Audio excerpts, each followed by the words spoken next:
देश में जैविक खेती करने वाले किसान भले ही कम हो, लेकिन पेस्टिसाइड का इस्तेमाल बंद करने के बाद जैविक खेती से जहां किसानों को फायदा मिल रहा है, वहीं लोगों की सेहत के लिहाज से भी इसे प्रोत्साहित किए जाने की जरूरत है।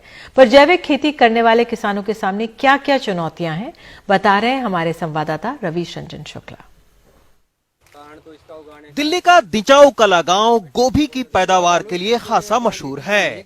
25 साल से गोभी की खेती कर रहे राजेश शौकीन 1 साल से अपने खेत में जैविक गोभी उगा रहे हैं। पहले वो 1 एकड़ खेत में करीब 20,000 रुपए के पेस्टिसाइड का इस्तेमाल करते थे, लेकिन अब ये गोबर की खाद से गोभी उगा रहे हैं। ये अलग बात है कि आज भी उनकी गोभी दूसरी आम गोभियों के भाव ही बिक रही है, लेकिन पेस्टिसाइड का प्रयोग न करने से खेती में उनकी लागत बहुत कम हो गई है। कम से कम एक चीज से तो बच ही सकता है, जो हम पेस्टिसाइड और केमिकल उनसे। अगर मैं ऑर्गेनिक करता हूँ तो मेरे पास ये बेनिफिट तो है कि मेरा खर्च नहीं लगा हुआ है। मेरा खर्च 20,000 से घट के और 500 से 700 के बीच आ चुका है। उसमें क्या है, मार्केट में ज्यादा पैसा मिलता है ऑर्गेनिक का, बशर्ते हर आदमी को पता है कि ऑर्गेनिक चीज क्या है। ऑर्गेनिक क्या है कि उसमें कोई पेस्टिसाइड केमिकल नहीं है। लेकिन दिल्ली में जैविक खेती करने वाले राजेश शौकीन जैसे किसान अभी गिने चुने ही हैं।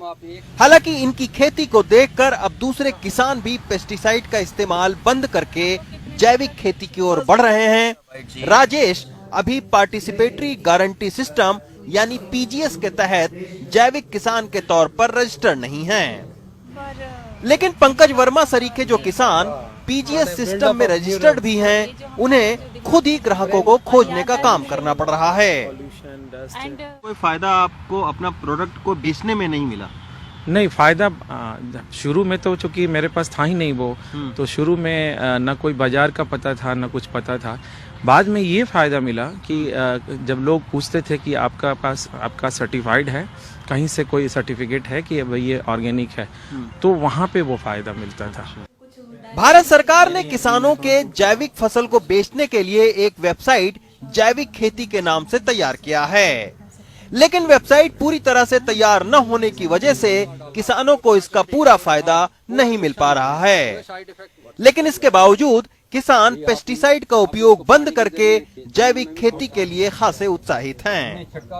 दिल्ली में सबसे ज्यादा गोभी पैदा करने वाले गांवों में दिचाऊ कला, झड़ौदा और मित्राओं गांव है, लेकिन गोभी की पैदावार में बढ़ते पेस्टिसाइड के प्रयोग से जहां लागत बढ़ रही है, वहीं सेहत पर भी इसका खराब असर पड़ रहा है। यही वजह है कि अब बहुत सारे किसान जो है वो जैविक खेती की ओर अग्रसर हो रहे हैं, लेकिन इसके बावजूद जो जैविक खेती से तैयार गोभी है उसको सामान्य मंडियों में वो भाव नहीं मिल पा रहा है।